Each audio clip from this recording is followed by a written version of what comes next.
కలిపేసుకోవాలండి. ఇప్పుడు ఇందులోకి వేసేసుకోవాలి. ముందు పట్టుకున్న పచ్చిమిర్చి మిశ్రమాన్ని కూడా ఇందులో వేసేసుకోవాలి. మొత్తం రెండింటిని కలిపేసుకోవాలండి. సన్నగా కట్ చేసి పక్కన పెట్టుకున్న ముక్కలను కూడా వేసి కలుపుకోవాలండి. ఇలా ఉంటే అండి తింటా ఉంటే పంటి కింద చక్కగా తగిలి దోసకాయ పచ్చడి అనేది మరీ టేస్టీగా ఉండిద్దండి. దీన్ని తాలింపు వేసుకోవాలండి.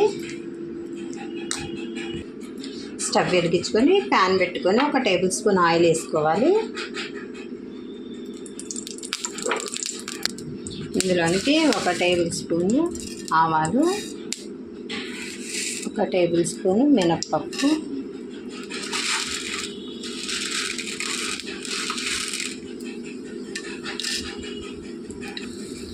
2 ఎండుమిర్చులు,